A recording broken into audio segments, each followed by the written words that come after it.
Hello એરીનો આજનો છેલ્લો lecture કે જેમાં આપણે ડિસ્કશન કરવાના છીએ હેલો મિથેનમાંથી બનતા એમના કેટલાક ડેરિવેટિવ્સ એટલે કે એમના કેટલાક વ્યુત્પન્નો કે જેના સંપર્કમાં તમે ભવિષ્યમાં ક્યારેક આવવાનો છો. એ પછી પ્રયોગશાળામાં હોઈ શકે એટલે કે લેબમાં હોઈ શકે અથવા તો ઔષધ તરીકે એટલે કે ડ્રગ્સ તરીકે પણ તમે એના સંપર્કમાં કંઈક ના કંઈક આવવાનો છો. એટલે એની વિશે થોડી ઘણી ઇન્ફોર્મેશન તમને હોવી જરૂરી છે. ચલો અહીંયા આપણે જેટલા કમ્પાઉન્ડ જોવાના છે, જેટલા ડેરિવેટિવ્સ એટલે કે વ્યુત્પન્નો જોવાના છે, એમને આપણે કેટલીક ઇન્ફોર્મેશન કલેક્ટ કરીએ કે એ કેવી રીતના બનશે, એમના ઉપયોગો શું છે, એમના ગુણધર્મો શું છે, અને જો એમનો ઉપયોગ કરતા ન આવડે તો એની સાઈડ ઇફેક્ટ શું થાય છે. ચલો તો અહીંયા આપણે વન બાય વન આવા ડેરિવેટિવ્સ, આવા વ્યુત્પન્નોની માહિતી કલેક્ટ કરતા જઈએ અને એમના વિશે સ્ટડી કરતા જઈએ. તો પહેલું આપણું ડેરિવેટિવ, પહેલું આપણું હેલોમિથેનનું વ્યુત્પન્ન છે એ છે મિથિલિન ક્લોરાઇડ. અચ્છા, અહીંયા આપણે નોટ કરી દઈએ મિથિલિન ક્લોરાઇડ. મિથિલિન ક્લોરાઇડ એટલે કે CH2Cl2. અચ્છા, જોઈએ કે આ મિથિલિન ક્લોરાઇડ એ કેવી રીતના બનાવે છે. તો બે સંયોજનો એવા છે કે જેમાંથી તમે મિથિલિન ક્લોરાઇડ ઈઝીલી બનાવી શકો. અચ્છા, કયા કયા બે સંયોજનો? તો પહેલું છે એ મિથેન અને બીજું એ ક્લોરોફોર્મ. તો મિથેન અને ક્લોરોફોર્મ માંથી મિથિલિન ક્લોરાઇડ બનાવવો ખૂબ જ ઈઝી છે. ચલો અહીંયા આપણે જોઈએ એટલે તમને ખ્યાલ આવશે. પહેલા જોઈએ એમની બનાવટ. જેમાંની પહેલી બનાવટ આપણે જોવાના છે મિથેન માંથી. તો જુઓ કેવી રીતના બનાવી શકાય. CH4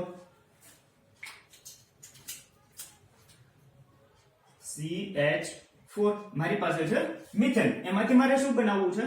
તો કે એમાંથી બનાવવું છે મિથિલિન ક્લોરાઇડ એટલે કે CH2Cl2. તો જો અહીંયા મિથેન છે એની પાસે શું છે? તો કે કાર્બનની સાથે 4 હાઇડ્રોજન જોડાયેલા છે. અને અહીંયા મિથિલિન ક્લોરાઇડ છે એમાં શું જુઓ તો કે માત્ર 2 જ હાઇડ્રોજન વધે છે. જો 2 હાઇડ્રોજન દૂર થયેલા છે અને શું ઉમેરાનું છે? બીજા 2 ક્લોરીન ઉમેરાના છે. તો જો હું આ મિથેન માંથી 2 હાઇડ્રોજન દૂર કરી દઉં અને 2 ક્લોરીન એડ કરી દઉં તો મને મિથિલિન ક્લોરાઇડ મળે. તો 2 ક્લોરીન દૂર કરવા છે તો શું કરવું પડે? ક્લોરિનેશન કરવું પડશે. તો જો તમે આ મિથેનનું ક્લોરિનેશન કરી દો, મુક્તમૂલક ક્લોરિનેશન, તો એ તમને મિથિલિન ક્લોરાઇડ આપશે. 2 હાઇડ્રોજન દૂર થશે અને અહીંયાના 2 ક્લોરીન એટલે બનાવશે 2HCl બાય પ્રોડક્ટ. તો અહીંયા આપણને શું શું મળે છે?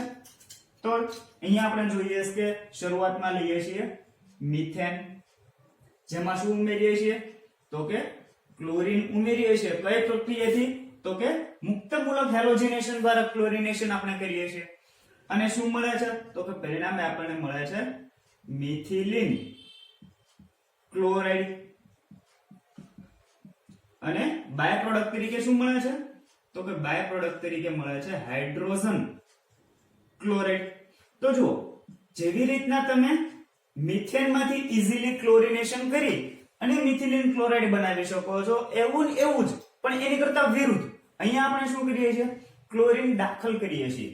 પણ જો તમારે ક્લોરોફોર્મ માંથી મિથિલિન ક્લોરાઇડ બનાવવો છે, જો CHCl3, આમાંથી તમારે શું બનાવવું છે હવે?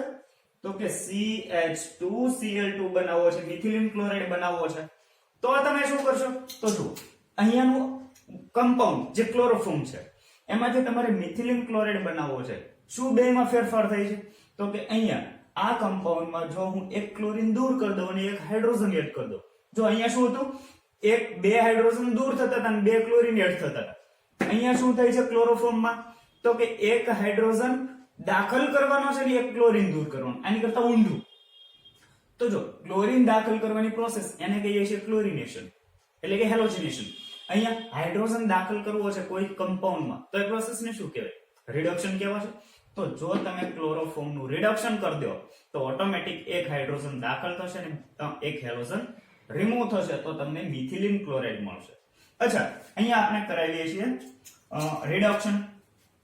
તો જો એમાં 2 હાઇડ્રોજન દાખલ કરવામાં આવે, 2 હાઇડ્રોજન સાથે પ્રક્રિયા કરવામાં આવે તો એક હાઇડ્રોજન એ આમાં દાખલ થશે અને એક હાઇડ્રોજન એ આમાંથી દૂર થતા ક્લોરીન સાથે બનાવવાનો છે HCl. શું કરીએ છીએ? તો કે ZnHCl ની હાજરીમાં આપણે રિડક્શન કરાવીએ છીએ. અચ્છા, શું શું આપણે કયા કયા કમ્પાઉન્ડ લીધા છે? તો કે અહીંયા લીધું છે ક્લોરોફોર્મ, જેની પ્રોસેસ કરાવી છે હાઇડ્રોજન સાથે. અને કઈ પ્રોસેસ છે? તો કે રિડક્શન પ્રોસેસ છે. શું મળે છે? મિથિલિન ક્લોરાઇડ મળે છે.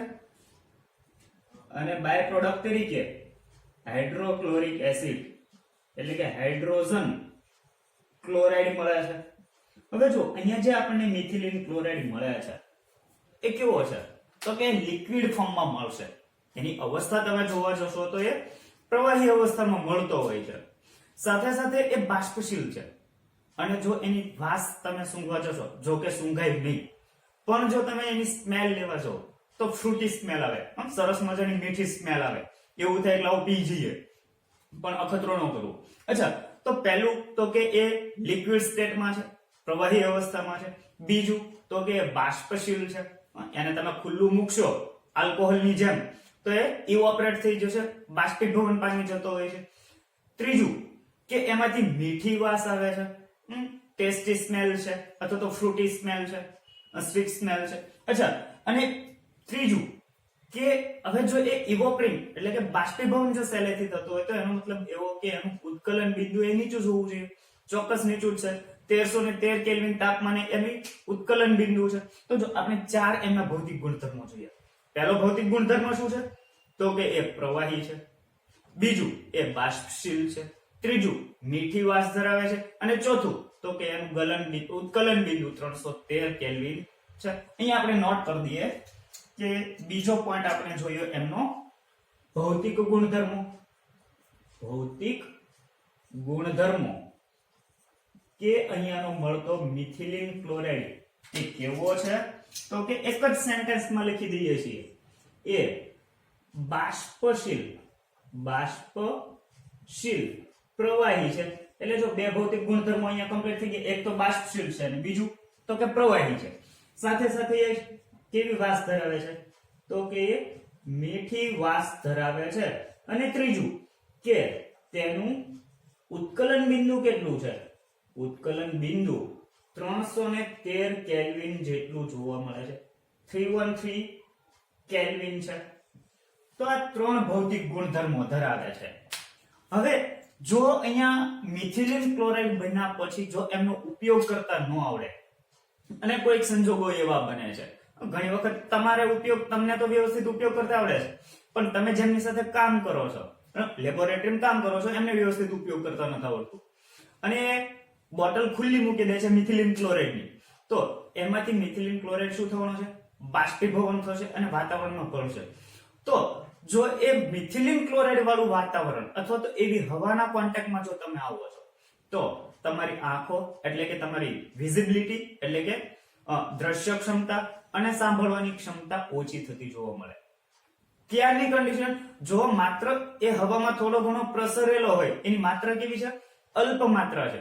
જો અલ્પ માત્રા ધરાવતા મિથિલિન ક્લોરાઇડના વાતાવરણમાં તમે આવો તો પણ એની સાઇડ ઇફેક્ટ શરૂ થઈ જવાની છે. શું થશે?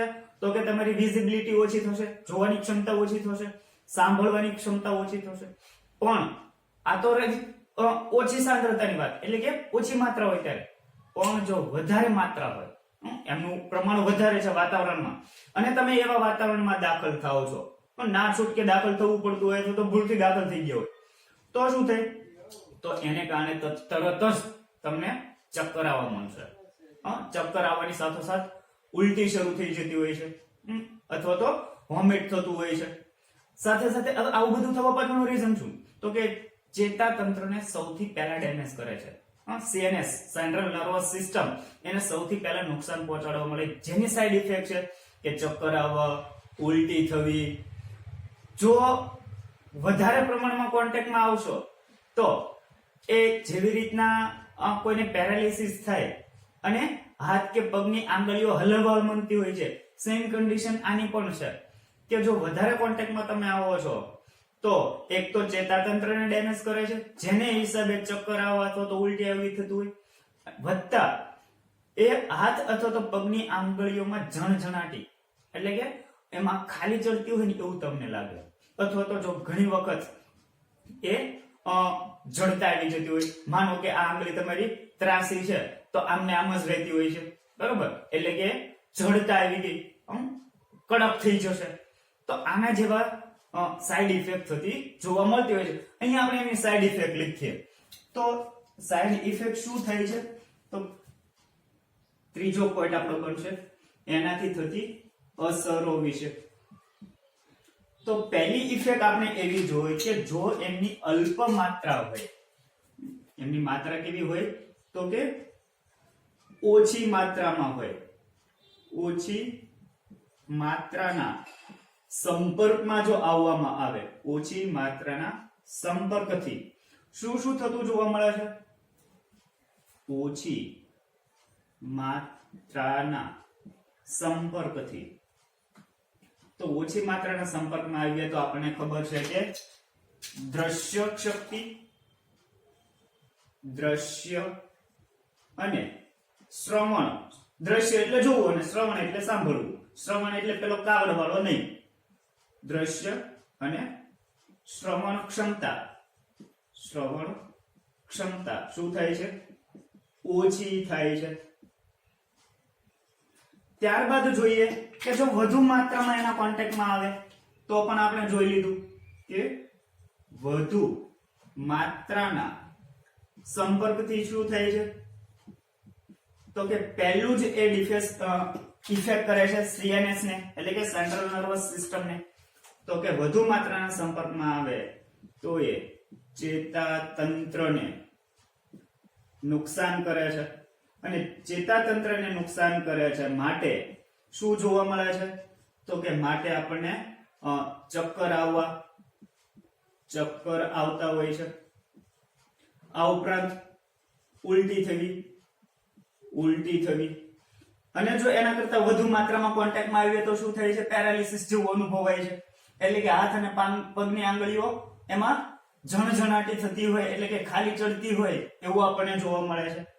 તો કે હાથ અને પગની આંગળીઓ, માત્ર આંગળી નહીં, અંગૂઠો પણ, માત્ર આંગળી નહીં પણ શું, તો કે હાથ અને પગની આંગળી અને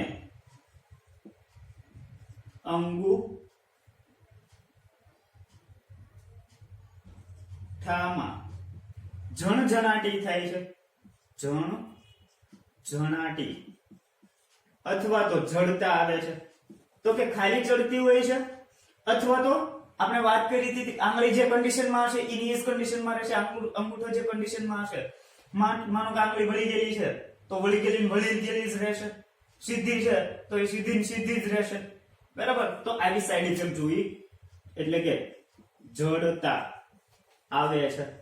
તો આટલી સાઈડ ઇફેક્ટ છે. પણ આ બધી સાઈડ ઇફેક્ટ તો ક્યારની છે, તો કે માત્ર એના વાતાવરણમાં તમે આવો છો ત્યારે આટલી બધી સાઈડ ઇફેક્ટ. પણ જો સીધા કોન્ટેક્ટમાં આપો તો હજુ આને કરતા વધારે સાઈડ ઇફેક્ટ થવાની છે, કારણ કે ખૂબ જ વધારે સ્ટ્રોંગ છે, વધારે પ્રબળ છે. અને તમે કદાચ પેલી એનાલિસિસ કર્યું હશે અથવા તો એક્સપેરિમેન્ટ કર્યો પણ હોય, સાંદ્ર સલ્ફ્યુરિક એસિડના કોન્ટેક્ટમાં આવજો, ખ્યાલ આવશે શું થાય છે. જેવું એના તમે આંગળી બોલો છો એટલે શું થાય છે, તો કે દાજી જવાય છે, બરાબર. શું કરે છે, તીવ્ર બળતરા કરે છે. સેમ અહીંયાનું મિથિલિન ક્લોરાઇડ, એ પણ જો એના તમે સીધા જ સંપર્કમાં આવો છો, લેતી વખતે મિથિલિન ક્લોરાઇડ લેતી વખતે માનો કે કોઈ સ્કિન ઉપર આંગળી કે હાથ પગ ઉપર પડે છે તો શું થશે, તો કે તીવ્ર બળતરા થશે, અને ત્યાંથી એટલી જગ્યા એ લાલ ભૂમ થઈ જતી હોય છે, એટલી ચામડી છે એ કેવી થઈ જાય છે, લાલ થઈ જાય છે. અને ભૂલથી એ લેતી વખતે કેટલાક સંજોગો સાથ ઘણી વખત આવું બનતું હોય છે કે એ જો આંખોમાં આવે તો આંખોના કોર્ની અને બાળીના કંઈક એટલું બધું સ્ટ્રોંગ હોય છે. તો જો હવે પછીનો આપણો એની સાઈડ ઇફેક્ટ એવી છે કે ચલો એ હવે સીધા સંપર્કમાં આવે,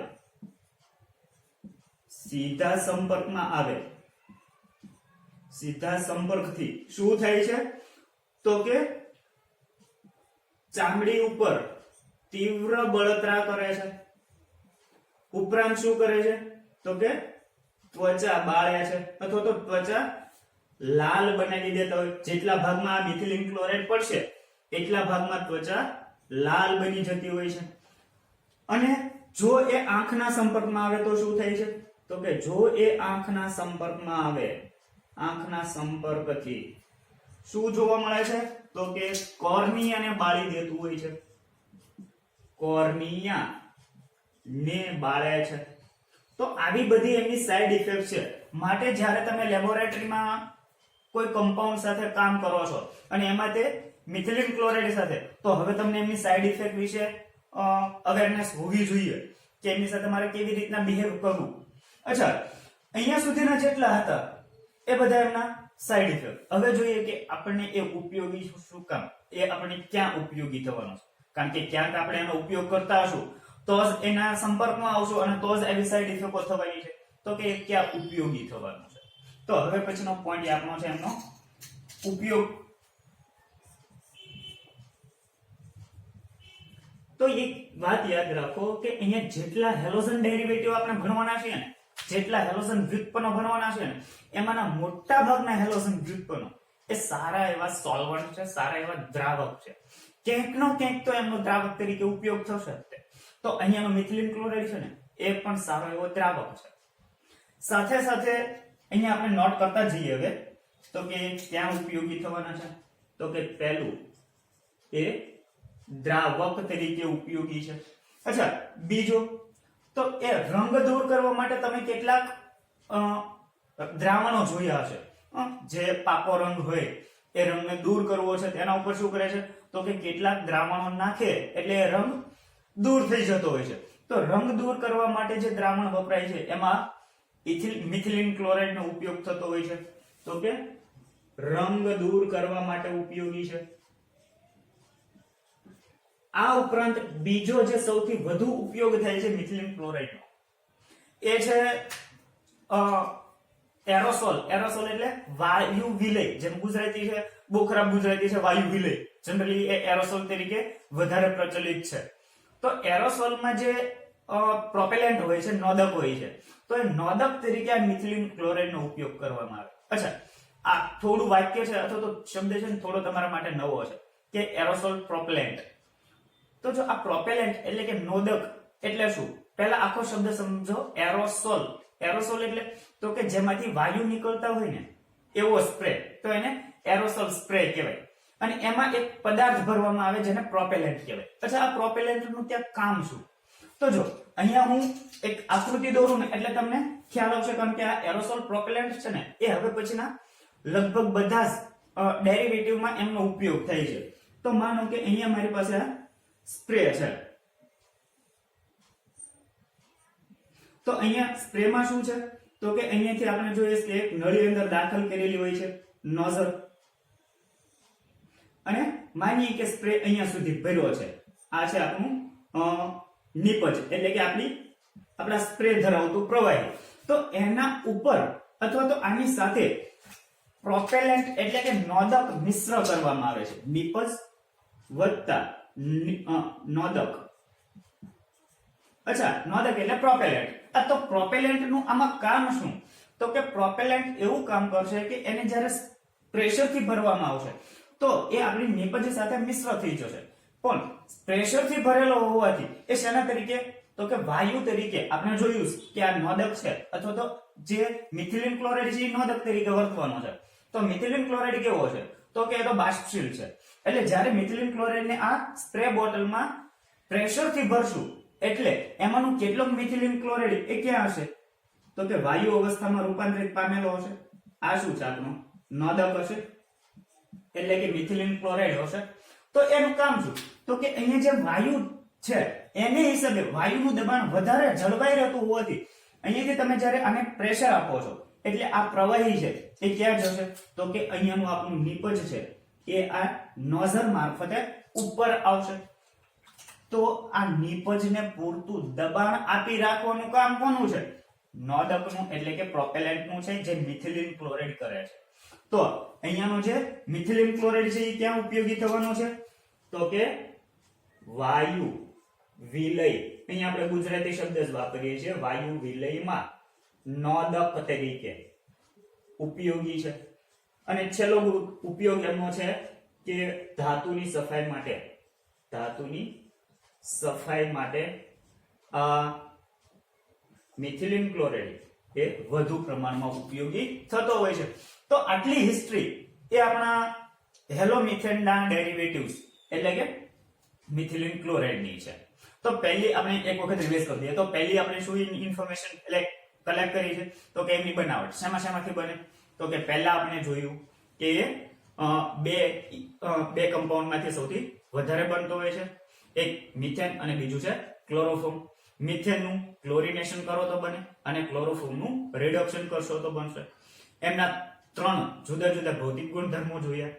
પહેલો ભૌતિક ગુણધર્મ કે એ સહેલાઈથી બાષ્પીભવન પામે છે એટલે કે બાષ્પશીલ પ્રવાહી છે. સાથે એ તો કે મીઠી વાસ ધરાવે છે. ઉપરાંત એમનું ઉત્કલન બિંદુ કેટલું છે? તો કે એમનું ઉત્કલન બિંદુ 313 કેલ્વિન જેટલું જોવા મળે છે. એ તો કે જુદી જુદી મુખ્ય 4 સાઇડ ઇફેક્ટ ધરાવે છે કે જો એમનું વાતાવરણમાં પ્રમાણ ઓછું હોય, વાતાવરણમાં પ્રમાણ વધારે હોય, જો એમના સીધા સંપર્કમાં આવે તો, અને જો એ આંખના સંપર્કમાં આવે તો એ કંઈક જુદી જુદી સાઇડ ઇફેક્ટો આપે છે. અને મેઇન 3 એમના ઉપયોગો છે. પહેલું છે તો કે દ્રાવક તરીકે.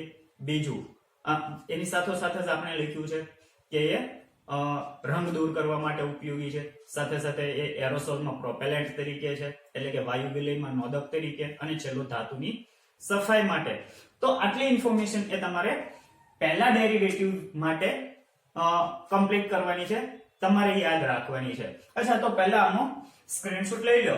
ત્યારબાદ હવે પછીનું જે કમ્પાઉન્ડ છે એ છે ક્લોરોફોર્મ. અને ક્લોરોફોર્મ એ આના ઉપરથી જ બને છે. અચ્છા, એ પછી જોઈએ પણ એના પહેલા આનો સ્ક્રીનશોટ લઈ લો. તો હવે બીજું ડેરિવેટિવ આપણા માટે છે ક્લોરોફોર્મ એટલે કે CHCl3. સેકન્ડ ડેરિવેટિવ લખીએ ક્લોરોફોર્મ.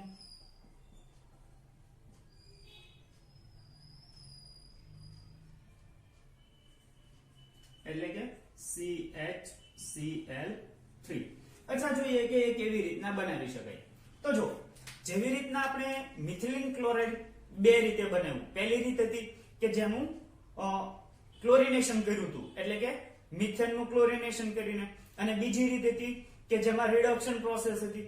તો જેવી રીતના મિથિલિન ક્લોરાઇડ એક પહેલા ક્લોરિનેશન થી બનાવ્યું અને બીજી રિડક્શન થી બનાવ્યું, સેમ અહીંયા પણ પહેલા આપણે ક્લોરોફોર્મ ક્લોરિનેશન થી બનાવશું અને બીજી રીતે રિડક્શન થી બનાવશું. તો જુઓ કેવી રીતના બને. તો આમાંની પહેલી રીત આપણે જોઈએ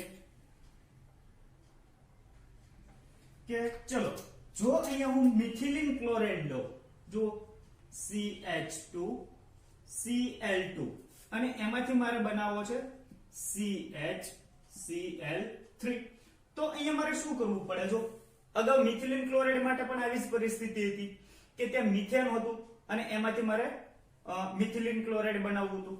તો મેં શું કર્યું? તો કે એમાં ક્લોરિનેશન કર્યું, કારણ કે હાઇડ્રોજન દૂર કરવા પડે એમ હતા. અહીંયા પણ જુઓ, જો મારે મિથિલિન ક્લોરાઇડ માંથી ક્લોરોફોર્મ બનાવવું છે તો એમાં 3 ક્લોરીન જોઈએ, અહીંયા 2 જ છે. તો જો આમનું હું ક્લોરિનેશન કરી દઉં Cl2 વડે તો શું થશે? જો અહીંયાથી હાઇડ્રોજન દૂર થઈ શું ઉમેરાશે? તો કે ત્યાં આગળ ઉમેરવાનું છે ક્લોરીન, એટલે થઈ જશે CHCl3. તો ક્લોરોફોર્મ મળશે. તો નામ લખી દઈએ અહીંયા. તો કે અહીંયા આપણે લઈએ છીએ મિથિલિન ક્લોરાઇડ. એમાં શું ઉમેરીએ છીએ? તો કે ક્લોરીન. કઈ પ્રોસેસ? ફ્રી રેડિકલ્સ એટલે કે મુક્ત મૂલક ક્લોરિનેશન દ્વારા. શું મળે છે? તો કે ફાઇનલી મળે છે ક્લોરોફોર્મ અથવા તો ટ્રાયક્લોરોમિથેન. અહીંયા મળે છે હાઇડ્રોજન ક્લોરાઇડ. તો પહેલી પ્રોસેસ આપણે જોઈ કે જેમાં ક્લોરિનેશન થતું. હવે સેકન્ડ પ્રોસેસ તો એ એક્ઝેક્ટ મિથિલિન ક્લોરાઇડ જેવી, જેમાં આપણે રિડક્શન કરશું. જુઓ બીજી પ્રોસેસ જોઈએ તો ત્યાં મારે રિડક્શન કરવાનું છે. તો જો ત્યાં હું કાર્બન ટેટ્રાક્લોરાઇડ લઉં, જુઓ CCl4, અને એમાંથી મારે બનાવવાનો છે CHCl3. તો અહીંયા શું કરવાનું છે? તો કે જો અહીંયા છે CHCl3, અહીંયા છે CCl4. તો અહીંયા જે CCl4 છે એમાં હું શું દાખલ કરી દઈશ? એક હાઇડ્રોજન ઉમેરું, એક હેલોજન દૂર કરું. તો હાઇડ્રોજન ઉમેરું, પ્રોસેસ કઈ બનશે? Reduction process. તો કે જો અહીંયા હવે શું કરી દેવાનું છે, તો કે જો હાઇડ્રોજન ઉમેરવામાં આવે કોની હાજરીમાં, તો કે અહીંયા રિડક્શન કરવાનું છે, ધાત્વિક રિડક્શન. ધાત્વિક રિડક્શન કરી દઈએ તો શું થઈ જશે, તો કે હાઇડ્રોજન ઉમેરાશે અને એક હેલોજન દૂર થશે, ફાઇનલી મળશે HCl. ચલો શું શું અહીંયા કયા કયા બંધારણો છે, તો કે કાર્બન ટેટ્રા ક્લોરાઇડ, એમાં શું ઉમેરીએ છીએ, તો કે હાઇડ્રોજન વાયુ એટલે કે ડાયહાઇડ્રોજન. શું કરીએ છીએ, તો કે મેટલિક રિડક્શન છે, ધાત્વિક રિડક્શન કરવામાં આવે છે, પરિણામે શું મળે છે, તો કે ફાઇનલી આપણને ક્લોરોફોર્મ મળે છે અને હાઇડ્રોજન ક્લોરાઇડ બાય પ્રોડક્ટ તરીકે મળે છે, હાઇડ્રોજન ક્લોરાઇડ. તો જો અહીંયાની આ બે રિએક્શન્સ એ તો ક્લોરોફોર્મ માટે છે, પણ આનાથી એટલો બધો પ્યોર ક્લોરોફોર્મ મળતો નથી. તો પ્યોર ક્લોરોફોર્મ મેળવવા માટે હજુ બીજી બે રિએક્શન્સ છે જે આપણા માટે વધુ ઇમ્પોર્ટન્ટ છે. એક રિએક્શન્સ છે એ છે આલ્ડીહાઇડ માંથી ક્લોરોફોર્મની બનાવટ અને બીજી રિએક્શન્સ છે એ છે કીટોન માંથી ક્લોરોફોર્મની બનાવટ. તો જો અહીંયા આપણી ત્રીજી રિએક્શન્સ હવે બનશે, એ બનશે આલ્ડીહાઇડ માંથી ક્લોરોફોર્મની બનાવટ. તો કેવી રીતના બનાવી શકાય, તો જુઓ અહીંયા હું શરૂઆતમાં લઉં છું ઇથેનાલ્ડીહાઇડ. જો જનરલી આલ્ડીહાઇડ માંથી છે, પણ ફાઇનલી આલ્ડીહાઇડ એ હજુ કોસ્ટ થોડું મોંઘો પડશે, એટલે શરૂઆતમાં શું લે છે એ લોકો, તો કે આલ્કોહોલ લે અને આલ્કોહોલ માંથી પહેલા આલ્ડીહાઇડ બનાવશે અને પછી એમાંથી ક્લોરોફોર્મ બનાવતા હોય. તો અહીંયા આપણે આલ્કોહોલ નથી લેતા, સીધો જ લઈ લઈએ છીએ આલ્ડીહાઇડ. તો ઇથેનાલ, ઇથેનાલ એટલે કે CH3CHO, જો એમનું ક્લોરિનેશન કરવામાં આવે તો શું થશે, તો કે અહીંયાનું જે ક્લોરીન છે એ ક્લોરીન કોની સાથે દાખલ થાય, ક્યાં આગળ ક્લોરિનેશન થાય, તો કે જ્યાં આલ્કાઇલ સમૂહ હોય ત્યાં હંમેશા ક્લોરિનેશન થાય. તો જો અહીંયાનો જે મિથાઇલ સમૂહ છે ત્યાં ક્લોરિનેશન થશે અને ત્યાં શું દાખલ થશે, 3 ક્લોરીન દાખલ થાય, એટલે અહીંયા થઈ જવાનું છે CCl Cl Cl, અહીંયા CHO as it is. અહીંયા શું મળી જશે, તો કે 3 ક્લોરીન અને અહીંયાના 3 હાઇડ્રોજન એટલે 3HCl. તો જો અહીંયા આપણે શું લીધું છે, તો કે શરૂઆતમાં આપણે લીધું છે ઇથેનાલ, ઇથેનાલ. અહીંયા લઈએ છીએ ક્લોરીન. કઈ પ્રોસેસ કરી છે, ક્લોરિનેશન, ક્લોરિનેશન. અહીંયા મળે છે શું, તો આ જે પ્રોડક્ટ મળે છે ને CCl3CHO, આને કહેવાય ક્લોરલ, ક્લોરલ. અને અહીંયા તો કે હાઇડ્રોક્લોરિક એસિડ હતો તો હાઇડ્રોજન ક્લોરાઇડ. અચ્છા, અહીંયા હજુ આપણે ક્લોરલ મળ્યું, ક્લોરોફોર્મ મળ્યું નથી. તો હવે જો આ ક્લોરલની પ્રોસેસ અહીંયા આની આ પ્રક્રિયા આગળ વધારીએ છીએ. અહીંયા હું લખું છું ક્લોરલ, તો CCl3 C, એમની સાથે છે 3 ક્લોરીન, અહીંયા છે CHO. હવે ક્લોરલ ના બે અણુઓ હું લઉં છું, CHOC, Cl Cl Cl. શું કહ્યું છે, ક્લોરલ ના બે અણુની પ્રોસેસ જો બે NaOH સાથે કરાવવામાં આવે, જુઓ NaOH NaOH વત્તા NaOH, બે ક્લોરલ અને બે સોડિયમ હાઇડ્રોક્સાઇડ. તો શું થશે, તો જુઓ નેક્સ્ટ રિએક્શનમાં આવું બનવાનું છે કે અહીંયાના હાઇડ્રોજન એ દાખલ થશે કાર્બન સાથે. અહીંયાથી શું થાય, તો કે આ બંધ તૂટે, બંને ક્લોરલ માનો કાર્બન અને આલ્ડીહાઇડ, કાર્બન અને આલ્ડીહાઇડ વચ્ચેનો બંધ તૂટે તો કાર્બન સાથે જોડે હાઇડ્રોજન અને આલ્ડીહાઇડ સાથે જોડાઈ જવાનું છે સોડિયમ ઓક્સાઇડ NaO. સેમ અહીંયા હાઇડ્રોજન કોની સાથે જોડાશે, તો કે હાઇડ્રોજન જોડાશે કાર્બન અને આલ્ડીહાઇડ માં કાર્બન સાથે કોણ જોડાશે, તો કે અહીંયાનો ઓક્સિજન. તો મળે શું, જુઓ અહીંયા તો કે CH જો CHCl3 તો સેમ અહીંયા પણ થશે CHCl3 it means 2CHCl3 plus અહીંયા શું મળશે CHO ONA એટલે આવું મળ્યું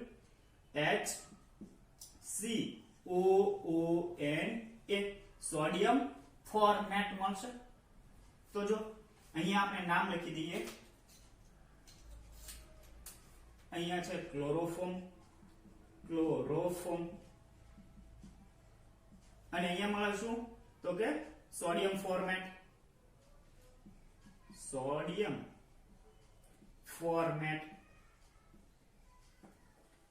અચ્છા તો જો અહીંયા આખી સિન્થેસાઇઝ છે એ શેમાંથી છે તો કે આલ્ડિહાઇડ માંથી તો જ્યારે આલ્ડિહાઇડ ની ક્લોરિનેશન કરવામાં આવશે તો શરૂઆતમાં શું મળે છે ક્લોરલ અહીંયા ક્લોરલ કેવી રીતના મળે એ યાદ રાખજો કારણ કે આગળની પ્રક્રિયામાં પણ આપણે સીધો જ હવે ક્લોરલ નો ઉપયોગ કરશું કેવી રીતના બનશે એ ડિસ્કસ નહીં કરીએ તો કે ક્લોરલ મળે અને ક્લોરલ ની જ્યારે સાંદ્ર અહીંયા આપણે નોટ કરી દઈએ કે જે સોડિયમ હાઇડ્રોક્સાઇડ લેવાનો છે ને એ કેવો લેવાનો છે તો કે સાંદ્ર લેવાનો છે સાંદ્ર સોડિયમ હાઇડ્રોક્સાઇડ સાથે જ્યારે પ્રક્રિયા કરવામાં આવે તો આપણને કેવો ક્લોરોફોર્મ મળે છે તો કે શુદ્ધ ક્લોરોફોર્મ મળે છે અહીંયા લખી દો શુદ્ધ ક્લોરોફોર્મ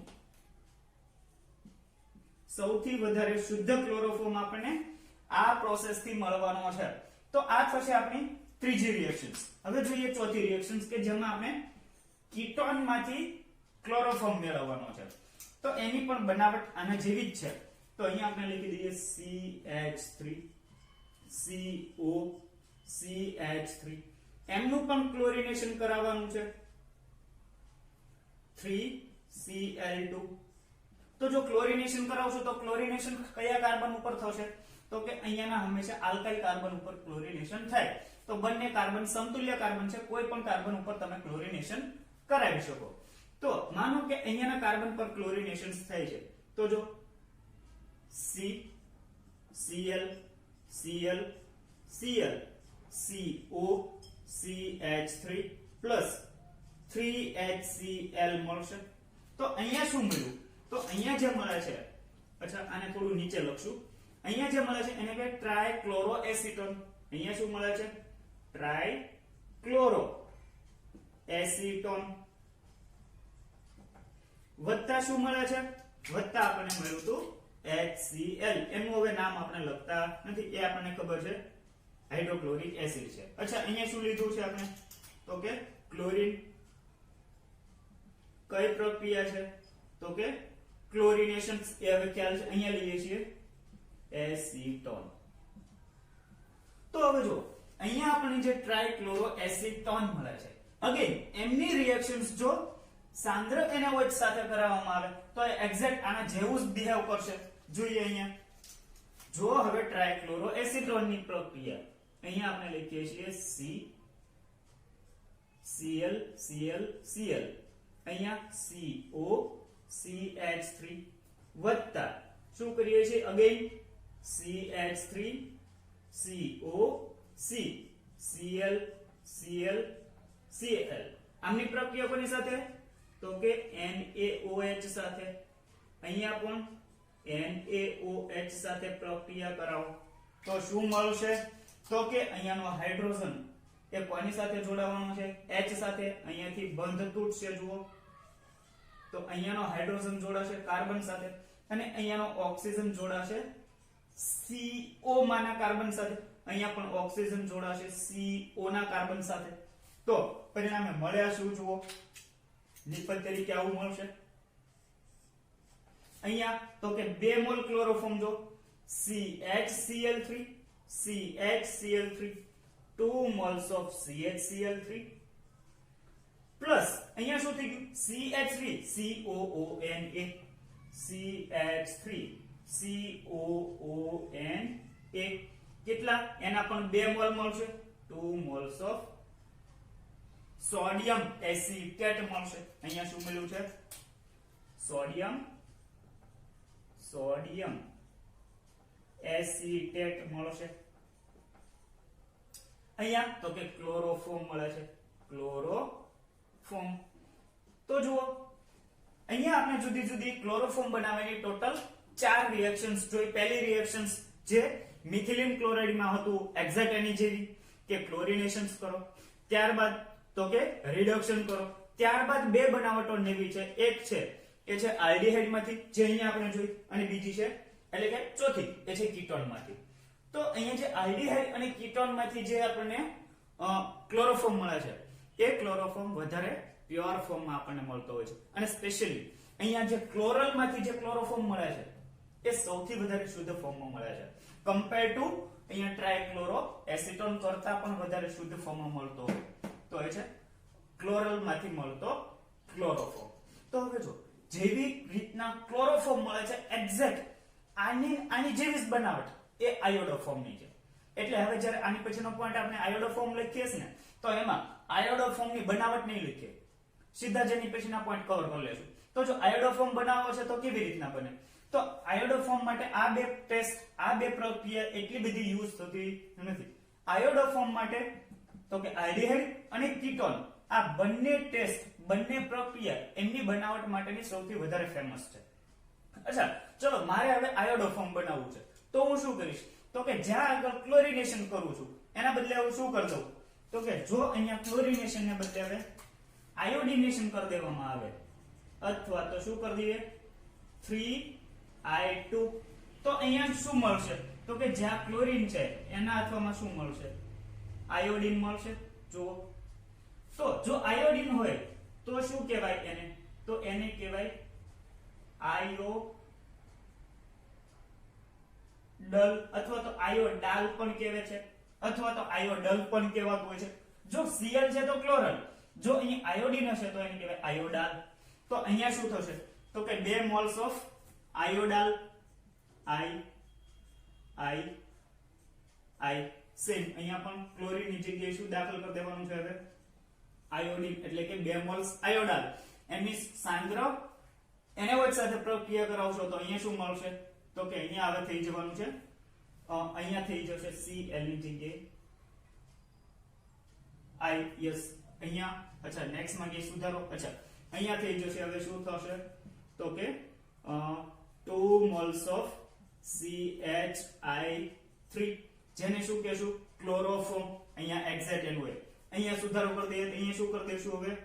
તો કે અહીંયા થઈ જશે અથવામાં I2 એટલે કે 3I2. તો અહીંયા અગેન આયોડિન આયોડિન આયોડિન. અહીંયા વળી પછી શું થઈ જશે? તો કે જ્યાં આગળ ક્લોરીન છે આયોડિન આયોડિન આયોડિન. સેમ અહીંયા પણ. અને અહીંયા શું મળશે? તો કે આના અથવામાં આપણને મળવાનું છે CHI3 2 મોલ્સ ઓફ CHI3 એને કહેવાશે આયોડો ફોર્મ. તો આયોડો ફોર્મ માટે હવે આપણે અલગથી પ્રક્રિયા એટલે કે એમની બનાવટ જોવાના નથી. જેવી રીતના ક્લોરોફોર્મ એ આલ્ડીહાઇડ અને કીટોન માંથી બને છે, સેમ આયોડો ફોર્મ પણ આલ્ડીહાઇડ અને કીટોન માંથી બને છે. અચ્છા તો આ બનાવટ એ પહેલા તમે સ્ક્રીનશોટ લઈ લો, ત્યારબાદ હવે પછી આગળ આના પોઈન્ટ ડિસ્કસ કરીએ. તો જેવી રીતના મિથિલિન ક્લોરાઇડ એ બાષ્પશીલ હતો, રંગવિહીન હતો, પ્રવાહી હતું, એવી જ રીતના અહીંયા ક્લોરોફોર્મ એ પણ એના જેવા જ ભૌતિક ગુણધર્મો ધરાવે છે. માત્ર એક જ ભૌતિક ગુણધર્મ એવો છે જે મિથિલિન ક્લોરાઇડ કરતા અલગ છે, અને એ છે બોઇલિંગ પોઈન્ટ. કારણ કે બંનેમાં હેલોજનની સંખ્યા બદલાય છે તો બોઇલિંગ પોઈન્ટ ઓબ્વિયસલી બદલાવાનું છે. તો જો એમના ભૌતિક ગુણધર્મો શું બનશે? તો હવે પછીનો નેક્સ્ટ પોઈન્ટ આપણો છે ક્લોરોફોર્મ માટે એના ભૌતિક ગુણધર્મો. તો બધા જ ભૌતિક ગુણધર્મો લગભગ મિથિલિન ક્લોરાઇડ જેવા છે, માત્ર એક જ ભૌતિક ગુણધર્મ બદલાય છે, એ છે ઉત્કલન બિંદુ. તો પહેલો હતો કે એ બાષ્પશીલ પ્રવાહી છે, ત્યારબાદ તો કે મીઠી વાસ ધરાવે છે. જેવી રીતના મિથિલિન ક્લોરાઇડ હતું તો એના માટે આ બે ગુણધર્મો કોમન હતા. ત્યારબાદ અહીંયાનો નવો ગુણધર્મ એક છે એ આપણે લખીએ છીએ ઉત્કલન બિંદુ. તો આનું ઉત્કલન બિંદુ એ છે 335 કેલ્વિન તાપમાન. અને એક છેલ્લો ગુણધર્મ અહીંયા કે જે બધા હેલો ડેરિવેટિવમાં જોવા મળશે, બધા જ હેલોજન વ્યુત્પન્નોમાં જોવા મળશે કે પાણીમાં અદ્રાવ્ય છે. આ બધા જ ક્લોરોફોર્મ, મિથિલિન ક્લોરાઇડ, આની પછીનો આયોડોફોર્મ, એ બધા જ કેવા છે? પાણીમાં ઇનસોલ્યુબલ છે, પાણીમાં અદ્રાવ્ય છે. પરંતુ કાર્બનિક દ્રાવક એટલે કે બેન્ઝીન, ઈથર, તો આવા સંયોજનોમાં કાર્બનિક દ્રાવકમાં દ્રાવ્ય થાય છે. તો આ જુદી જુદી 4 એની ફિઝિકલ પ્રોપર્ટી. અચ્છા, હવે અહીંયા ભૌતિક ગુણધર્મો જોયા પછી જોઈએ કે જો એમની સાઇડ ઇફેક્ટ શું થાય. તો જો જેવી રીતના મિથિલિન ક્લોરાઇડનું પ્રમાણ વાતાવરણમાં થોડુંક ઓછું હતું, તો જેવી રીતના વિઝિબિલિટી અને શ્રવણ શક્તિ એ બેમાં ઘટાડો કરતો, તો એવી જ આમની પણ સાઇડ ઇફેક્ટ છે કે જો અહીંયા ક્લોરોફોર્મનું પ્રમાણ વાતાવરણમાં થોડું વધારે પ્રમાણમાં હોય તો એને હિસાબે શું થાય? હવે કેટલું પ્રમાણ? તો કે માનો કે વાતાવરણમાં રહેલા વાયુઓના 10 લાખ અણુઓ છે અને આ 10 લાખ અણુઓમાં જો 900 અણુઓ એ ક્લોરોફોર્મના છે અને જો આવા વાતાવરણના કોન્ટેક્ટમાં તમે આવો તો તરત જ તમને માથું દુખવું, ચક્કર આવવા, આ ઉપરાંત વોમિટ થવું, ઉલટી આવી, બગાસા આવવા, તો આવા બધા લક્ષણો જોવા મળતા હોય છે. અચ્છા, અહીંયા આપણે નોટ કરતા જઈએ કે કયા કયા લક્ષણો અથવા તો કઈ કઈ અસરો જોવા મળે. તો અહીંયા આપણે નેક્સ્ટ પોઈન્ટ હવે બને છે એમની સાઇડ ઇફેક્ટ, એમનાથી થતી અસરો. તો વાતાવરણમાં એનું કેટલું પ્રમાણ હોય તો આવી અસરો જોવા મળે છે? તો કે જો ક્લોરોફોર્મનું પ્રમાણ 10 લાખ ભાગમાંથી 900 ભાગ ક્લોરોફોર્મ ધરાવતા વાતાવરણના સંપર્કથી શું કેવા લક્ષણો જોવા મળે છે? તો કે જો એના સંપર્કમાં આવો તો તમને ચક્કર આવવા, આ ઉપરાંત માથું દુખવું,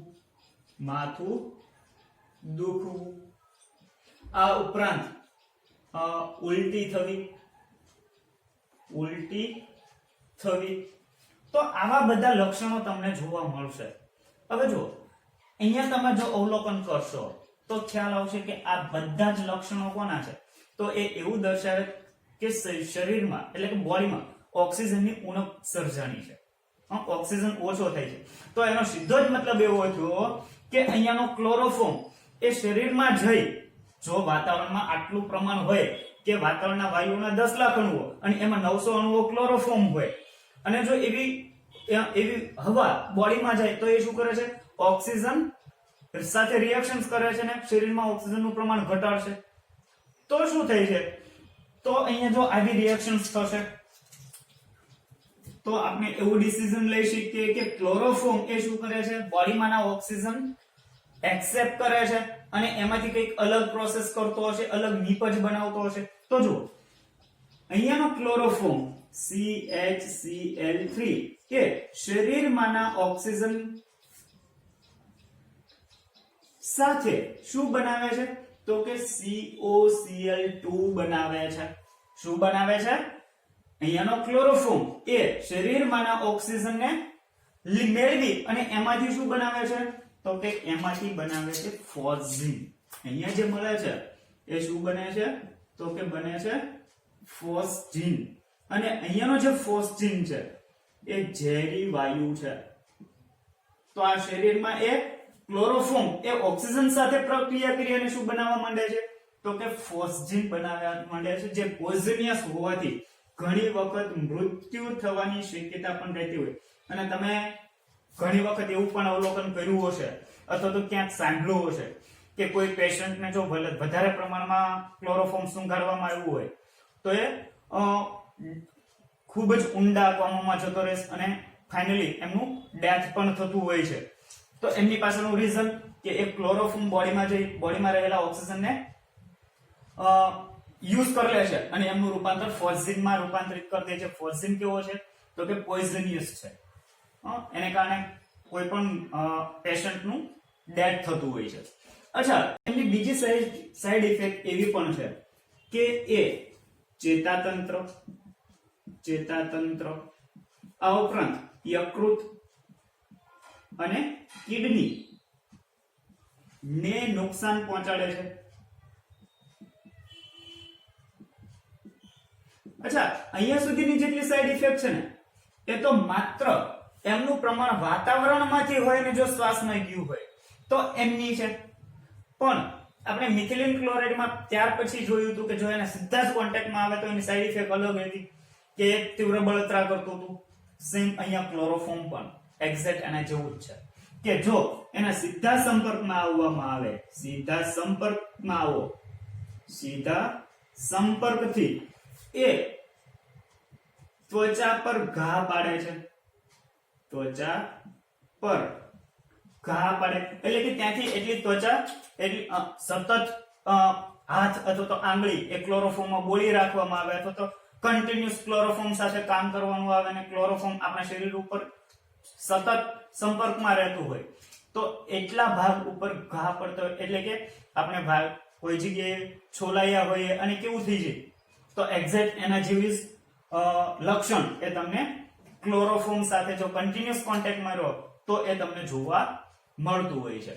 તો આટલા લક્ષણો એ તમને ક્લોરોફોર્મની સાઈડ ઇફેક્ટ થી જોવા મળતા હોય છે. તો આટલી એમની સાઈડ ઇફેક્ટ્સ છે. અચ્છા, તો જોઈએ કે આપણને ઉપયોગી ક્યાં થશે. તો હવે પછી આપણે ચલો નેક્સ્ટ પોઈન્ટ એ છે એમના ઉપયોગો કે ક્યાં ઉપયોગી છે. તો પહેલું આપણે અગાઉ પણ વાત કરી હતી કે આ બધા જ હેલોજન ડેરિવેટિવ એક કેવા છે તો કે સારા એવા દ્રાવક છે. તો અહીંયાનો હેલોજન ડેરિવેટિવ એ પણ સારો એવો દ્રાવક છે. અચ્છા, કોને એ વધારે ક્યાં ઉપયોગી છે તો કે સૌથી વધારે તમે જોશો કે ચરબીને ઓગાળવી હોય તો ત્યાં આગળ એ વધારે વપરાશે. આ ઉપરાંત આલ્કેલોઇડ અને આયોડિન ના દ્રાવણ બનાવવા માટે અથવા તો આ બધાને ઓગાળવા માટે દ્રાવકની જરૂર પડતી હોય તો ત્યાં આગળ સૌથી વધારે ક્લોરોફોર્મનો ઉપયોગ થતો હોય છે. આ ઉપરાંત જે અગત્યનો ઉપયોગ છે એ છે થ્રીયોનની બનાવટ માટે. થ્રીયોન R22.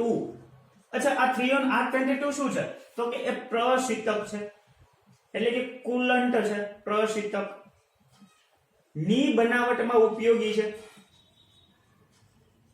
ક્યાં ઉપયોગી છે તો કે થ્રીયોનની બનાવટમાં એ સૌથી વધારે ઉપયોગમાં લેવાતો હોય છે.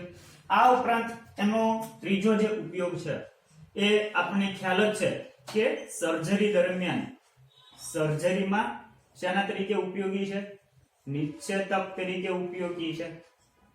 પણ એ ક્યારે તો કે ખૂબ જ શરૂઆતમાં સર્જરીમાં ક્લોરોફોર્મનો ઉપયોગ નિશ્ચેતક તરીકે થતો હતો, પરંતુ અત્યારે આપણે જોઈએ કે જો ક્લોરોફોર્મ થોડી ઘણું ખ્યાલ ન રહ્યો હોય તો અને વધારે સુંઘાડાઈ ગયો હોય તો શું થઈ જાય છે તો કે એ ફોસ્ફિન બોડીમાં બનાવી દેતો હોય છે ને એના કારણે માણસનું ડેથ થઈ જાય છે. તો અત્યારે એમનો એક વિકલ્પ આવ્યો છે એ એવો છે કે શરૂઆતમાં સર્જરીમાં નિશ્ચેતક તરીકે વપરાતો હતો, પણ હાલમાં એની અવેજીમાં વપરાય છે ઈથર સંયોજનો વપરાય છે જે હાલમાં નિશ્ચેતક તરીકે ઉપયોગી થતા હોય છે. તો આટલી હિસ્ટ્રી એ તમને હવે ક્લોરોફોર્મ માટે ખબર હોવી જોઈએ કે જ્યારે તમે લેબોરેટરીમાં અથવા તો કોઈ હોસ્પિટલમાં કામ કરો છો તો એઝ અ કેમિસ્ટ અથવા તો એઝ અ ડોક્ટર તરીકે ક્લોરોફોર્મની આટલી હિસ્ટ્રી તો તમને ખબર હોવી જ જોઈએ કે એની સાઈડ ઇફેક્ટ શું થશે અને એ ક્યાં ક્યાં ઉપયોગમાં આવવાના છે. અચ્છા, તો પહેલા આનો તમે સ્ક્રીનશોટ લઈ લો. ત્યારબાદ આપણે આયોડોફોર્મ માટે અગાઉ બનાવટ જોઈ લીધી. હવે પછી જોશું એમની ભૌતિક ગુણધર્મો, એની સાઈડ ઇફેક્ટ અને એમના ઉપયોગો. ત્રીજું આપણા માટે છે આયોડોફોર્મ. તો જો આયોડોફોર્મ માટે આપણે CH3, તો એના માટે આપણે પહેલા જોઈએ એમના ભૌતિક ગુણધર્મો. તો જો અહીંયા આના ભૌતિક ગુણધર્મો એ થોડા આગળના બંને પદાર્થો કરતા અલગ જોવા મળે છે. તો પહેલા એમનો ભૌતિક ગુણધર્મો છે કે અહીંયાનું આયોડોફોર્મ એ પીળા રંગનું ઘન સંયોજન છે. કેવું છે અહીંયા તમે જોશો તો આગળના અહીંયા કેવા હતા તો કે પ્રવાહી હતા, જ્યારે અહીંયા ઘન પદાર્થ છે. આગળના એક કલરલેસ હતા, અહીંયા તો અહીંયા છે એ પીળા રંગનું જોવા મળે છે. ત્યારબાદ એ ખરાબ વાસ ધરાવે છે. આગળના બંને હતા એ સ્વીટ સ્મેલ ધરાવતા હતા, અહીંયા છે ખરાબ વાસ ધરાવે છે. અગાઉના જે હતા એ કેવા હતા તો કે હવે પછી આપણે ખબર કે પાણીમાં અદ્રાવ્ય છે. તો અહીંયા પણ પાણીમાં અદ્રાવ્ય છે, કાર્બનિક દ્રાવકોમાં દ્રાવ્ય છે. એમાં વાત કરી હતી કે એ બધામાં હવે લાગુ પાડી જ દેવાનું. ત્યારબાદ આનું ઉત્કલન બિંદુ છે, સોરી આના માટે જોવા જઈએ તો ગલન બિંદુ કેટલું છે તો કે 382 કેલ્વિન છે, 382 કેલ્વિન છે. ત્યારબાદ તો કે પાણીમાં કેવો છે અદ્રાવ્ય, પરંતુ કાર્બનિક દ્રાવકમાં કેવો છે તો કે કાર્બનિક દ્રાવકમાં દ્રાવ્ય છે. અચ્છા, આ થશે એમના ભૌતિક ગુણધર્મો. પણ જો એમની સાઈડ ઇફેક્ટ જોવા જાવ તો તમને ખ્યાલ આવશે કે અહીંયાનો આયોડોફોર્મ સાથે કામ કરવું જોઈએ કે ન કરવું જોઈએ, અથવા તો એનાથી આપણને કયા કયા લક્ષણો જોવા મળતા હોય, એની સાઈડ ઇફેક્ટ શું છે. તો જો જ્યારે તમે આયોડોફોર્મના કોન્ટેક્ટમાં આવો તો એ આયોડોફોર્મ એને હિસાબે ચક્કર આવતા હોય. જો આ બે ત્રણ ગુણધર્મો છે એ બધામાં કોમન છે, અથવા તો લક્ષણો છે ને એ પણ કોમન છે. ગુણધર્મોમાં તો કે અહીંયા પાણીમાં અદ્રાવ્ય છે, કાર્બનિક દ્રાવકમાં દ્રાવ્ય છે, એ બધામાં કોમન હશે. પછી તો કે અહીંયા વાસ છે એમાં થોડો ઘણો ફેરફાર થશે, બાકી ઓલમોસ્ટ એ પણ કોમન છે. અહીંયા લક્ષણોમાં જોવા જશો તો કે માથું દુખવું, ચક્કર આવવા, ઉલટી થવી, તો આ લક્ષણો છે ને એ લગભગ બધામાં કોમન જ છે. તો અહીંયા પણ અહીંયાનું આયોડોફોર્મ છે એના કોન્ટેક્ટમાં જો તમે વધારાવો તો તમને માથું દુખશે અથવા તો ચક્કર આવવા મળશે. તો આ બે લક્ષણો તો કોમન જ છે. તો અહીંયા આપણે એમની સાઈડ ઇફેક્ટ લીધીએ કે એમના અસર શું જોવા મળે છે, એ શું અસર કરે છે, એમનાથી થતી અસરો. તો એમની પહેલી અસર છે એ તો કે માથું દુખવું, બીજું તો કે ચક્કર આવવા. આ ઉપરાંત જ્યારે આયોડોફોર્મના તમે વધારે કોન્ટેક્ટમાં આવો તો એ તમારું એકાગ્રતામાં ખાસો એવો ફેરફાર કરતો હોય. મનની કોન્સન્ટ્રેશન, આપણી જે એકાગ્રતા છે એ એકાગ્રતા જાળવી શકતા હોતા નથી. સતત આપણું મન છે વિચલિત થયા કરે, એટલે કે એ ચેતનામાં ખલેલ પહોંચાડે છે, ચેતનામાં ખલેલ પહોંચાડે છે. નેક્સ્ટ અસર શું છે તો કે આનાથી તમે ટેકીકાર્ડિયાના પેશન્ટ બનતા હો છો. ટેકીકાર્ડિયા. અચ્છા, આ ટેકીકાર્ડિયા એટલે શું તો કે હાર્ટબીટ વધી જતી, જે પેલા લોકોને થોડી વારમાં હાર્ટબીટ વધી જાય છે, હૃદયના ધબકારો થોડી વારમાં વધી જતા હોય. નાનું મોટું કોઈ જગ્યાએ કંઈક વાગે અને જો લોહી નીકળ્યો હોય તો એ પણ હાર્ટબીટ વધી જાય. તો આ જે લક્ષણો જોવા મળે છે તો એ લક્ષણો છે ટેકીકાર્ડિયાના. તો કે હૃદયના ધબકારા વધવા. તો આ જે રોગ છે એને શું કહેવાય છે તો કે એને ટેકીકાર્ડિયા તરીકે ઓળખવામાં આવતો હોય છે. અચ્છા, તો આટલી એમની સાઈડ ઇફેક્ટ જોવા મળશે. અચ્છા, પણ એ ઉપયોગી ક્યાં છે તો જો એમના ઉપયોગો અહીંયા આપણે નોટ કરી દઈએ. ઉપયોગો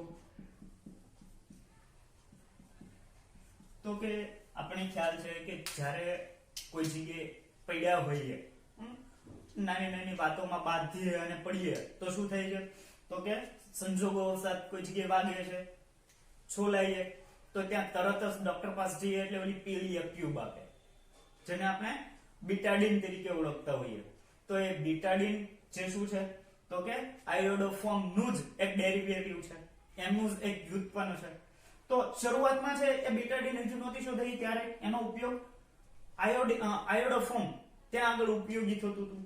પણ એ આયોડોફોર્મ આખું જ એ ત્યાં કાર્ય નથી કરતું. આયોડોફોર્મમાં રહેલો આયોડીન એ ત્યાં આગળ એન્ટીસેપ્ટિક તરીકે કામ કરે છે, જીવાણુનાશી તરીકે કામ કરે છે. તો એનો ઉપયોગ ક્યાં છે તો કે આયોડોફોર્મ એ જીવાણુનાશી છે, એટલે કે એન્ટીસેપ્ટિક છે, જીવાણુનાશી. અચ્છા, આમ જીવાણુનાશી તરીકે વપરાતો હોય છે. જે ક્યાં ઉપયોગી છે તો કે છોલાયેલા ભાગ પર જીવાણુનાશી તરીકે, એના ભાગ ઉપર જીવાણુનાશી તરીકે ઉપયોગી થતો હોય. પણ મેં વાત કરી એ પ્રમાણે એ CHI3 ઉપયોગી નથી, એમાંનો આયોડીન એ જીવાણુનાશી તરીકે ઉપયોગી થતો હોય. પણ એ તો શરૂઆતમાં ઉપયોગી થતું હતું, પણ અત્યારે એની જગ્યાએ કોણ ઉપયોગી છે તો કે હાલમાં આયોડીન યુક્ત અન્ય સંયોજન વપરાય છે. અત્યારે આયોડોફોર્મ ત્યાં આગળ વપરાતું હોતું નથી. તમને હમણાં વાત કરીએ પ્રમાણે ત્યાં બીટાડીન અથવા તો બીજા કોઈ આયોડીન યુક્ત સંયોજનો ત્યાં આગળ ઉપયોગી થતા હોય. તો આટલી એમની ફિઝિકલ પ્રોપર્ટી, એમની સાઇડ ઇફેક્ટ અને એમના યુઝિસ કે ક્યાં ક્યાં ઉપયોગી છે. તો આટલું કમ્પ્લીટ કર્યા પછી હવે પછીનો નેક્સ્ટ પોઈન્ટ આપણે જોઈએ એ છે CHCl3 એટલે કે ક્લોરોફોર્મ માંથી બનતો એક નવો ડેરિવેટિવ જે છે કાર્બન ટેટ્રાક્લોરાઇડ. તો હવે વાત કરવા જઈએ કાર્બન ટેટ્રાક્લોરાઇડ ની, તો એ ક્લોરોફોર્મ માંથી તો બને જ છે, પરંતુ મિથેન માંથી પણ ડાયરેક્ટ બનાવી શકાય, અથવા તો પ્રોપેન માંથી પણ બનાવી શકાય છે, અને કાર્બન ડાયસલ્ફાઇડ માંથી પણ બનાવી શકાય. ચલો આપણે જોતા જઈએ કે કેવી કેવી રીતના બનાવી શકાય. તો જો પહેલા આપણે બનાવીએ છીએ ક્લોરોફોર્મ માંથી, એમની પહેલી બનાવટ કે ચલો CHCl3, એમાંથી મારે શું કરવું છે તો કે CCl4 બનાવવું છે. તો શું કરવું પડશે તો કે અહીંયા 3 ક્લોરીન છે, અહીંયા 4 ક્લોરીન જોઈએ છે. હાઇડ્રોજન ને દૂર કરવો છે અને ક્લોરીન દાખલ કરવો છે. શું કરશું તો કે ક્લોરીનેશન કરી દો, Cl2 ફ્રી રેડિકલ્સ ક્લોરીનેશન. તો ઓટોમેટિક આપણે કાર્બન ટેટ્રાક્લોરાઇડ મળશે અને એક HCl મુક્ત થતો જોવા મળશે. નીચે નામ લખી દઈએ. તો અહીંયા લઈએ છીએ આપણે તો કે ક્લોરોફોર્મ, ક્લોરીન. એમનું શું કરીએ છીએ તો કે એમનું કરીએ છીએ હેલોજિનેશન, ક્લોરીનેશન. અહીંયા મળે છે કાર્બન ટેટ્રા ક્લોરાઇડ, ઉપરાંત આપણને મળે છે હાઇડ્રોજન ક્લોરાઇડ. તો આ બનાવટ હતી એ તો ક્લોરોફોર્મ માંથી હાઇડ્રોજન ક્લોરાઇડ. પણ હવે માનો કે મારે બનાવવો છે મિથેન માંથી સીધો જ કાર્બન ટેટ્રાક્લોરાઇડ બનાવવો છે. તો શું કરવું જુઓ, શામાંથી બનાવવો છે તો કે મિથેન માંથી સીધો જ બનાવવો છે. ચલો મિથેન માંથી મારે સીધો જ બનાવી દેવો છે CCl4. તો પણ શું કરવાનું છે તો કે હાઇડ્રોજન ને દૂર કરવાના છે અને હેલોજન ને દાખલ કરવાના છે. ઇટ મીન્સ કે ત્યાં હેલોજિનેશન જ કરવાનું છે. પણ ત્યાં કન્ડિશન એક છે કે એ પ્રક્રિયા થવા માટે થોડું ટેમ્પરેચર જરૂરી છે. જો આનું તમે ક્લોરીનેશન કરશો 4Cl2 તો એ તમારે 400°C તાપમાને એમનું ક્લોરીનેશન કરવું પડશે. તો તમને એ કાર્બન ટેટ્રાક્લોરાઇડ અને 4HCl આપશે. શું કોની હાજરીમાં તો કે 400°C તાપમાનની હાજરીમાં આ પ્રક્રિયા કરાવવી પડશે. તો ટૂંકમાં ઝડપથી આપશે. અધરવાઇઝ એ ક્લોરીનેશન તો થશે પણ ખૂબ જ ધીમું થશે. અચ્છા, તો અહીંયા આપણે લઈએ છીએ મિથેન, ક્લોરીન, અહીંયા મળે છે કાર્બન ટેટ્રા ક્લોરાઇડ, અહીંયા આવે HCl આપણે લખતા નથી. આ ઉપરાંત આપણે વાત કરી હતી કે એ પ્રોપેન માંથી બને છે. તો કે હા, જુઓ કેવી રીતના બનાવી શકાય. ત્રીજી બનાવટ છે પ્રોપેન માંથી જો પ્રોપેન નું જ્યારે હેલોજિનેશન કરવામાં આવે CH3 CH2 CH3 એનું હેલોજિનેશન કરીએ છીએ પણ જો આનું પણ હેલોજિનેશન થાય છે આનું પણ હેલોજિનેશન થાય તો બેયમાં છે તો હેલોજિનેશન પણ કંઈક ફેર તો હશે ને કારણ કે અહીંયા બંનેમાં કાર્બનની સંખ્યા અલગ છે તો અહીંયા જેવી રીતના 400 અંશ સેલ્સિયસ તાપમાન આપીએ છીએ તો અહીંયા 400 અંશ સેલ્સિયસ તાપમાન તો ખરું જ પણ આ પ્રક્રિયા કરવાની છે 70 થી 100 વાતાવરણ દબાણની હેઠળ તો એ તમને અહીંયા કાર્બન ટેટ્રાક્લોરાઇડ આપશે CCl4 આપશે જો શું થાય છે તો કે અહીંયાનો એક કાર્બન એની સાથે Cl જોડાય અને CCl4 બનાવશે અહીંયાના જે બંને કાર્બન છે એમની સાથે હવે બધી જ વેલેન્સી એ કાર્બન થી ક્લોરીન થી કમ્પ્લીટ કરી દેશે એટલે આવું બને C2Cl6 અને અહીંયા મળશે કેટલા હેલોજન રિમૂવ થાય છે હાઇડ્રોજન તો જુઓ 8 હાઇડ્રોજન તો કે 8 HCl બનાવશે તો ચલો અહીંયા આપણા માટે ક્લોરીન કેટલા વપરાણા 8 અહીંયા 6 8 ને 18 વપરાશે તો ચલો સામે મારે 18 ક્લોરીન કરવા પડશે તો અહીંયા કરી દઈએ છીએ 9Cl2 તો જો અહીંયા શું મળ્યું આપણને તો કે કાર્બન ટેટ્રાક્લોરાઇડ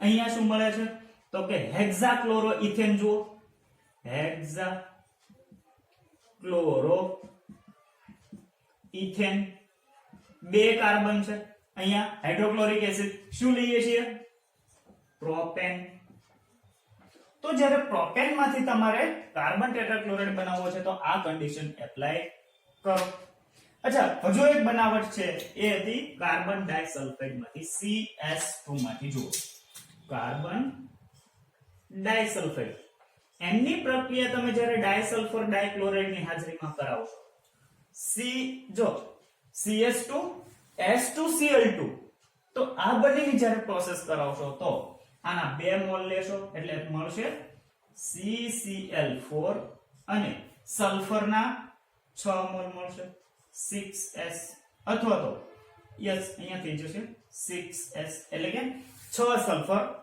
છૂટા પડી જશે તો અહીંયા આપણે લઈએ છીએ શું લીધું છે તો કે કાર્બન ડાઇસલ્ફાઇડ અહીંયા શું છે તો કે ડાઇસલ્ફર ડાઇક્લોરાઇડ અહીંયા મળે છે કાર્બન ટેટ્રાક્લોરાઇડ અને અહીંયા સલ્ફર છૂટો પડે છે તો આ થશે આપણી કાર્બન ટેટ્રાક્લોરાઇડ ની જુદી જુદી બનાવટ કે જે ક્લોરોફોર્મ માંથી પણ બને મિથેન માંથી પણ બને પ્રોપેન માંથી પણ બને છે અને કાર્બન ડાઇસલ્ફાઇડ માંથી પણ બનાવી શકાય પણ આ બંને માટે કન્ડિશન થોડી ચેન્જ છે અચ્છા અહીંયાનો જે કાર્બન ટેટ્રાક્લોરાઇડ છે એના ભૌતિક ગુણધર્મો એ આગળનો જે કમ્પાઉન્ડ છે એટલે કે ક્લોરોફોર્મ એક્ઝેક્ટ એના જેવા જ ધરાવે તો જો આના માટે તમે એમના ભૌતિક ગુણધર્મો જોવા જશો તો એ શું છે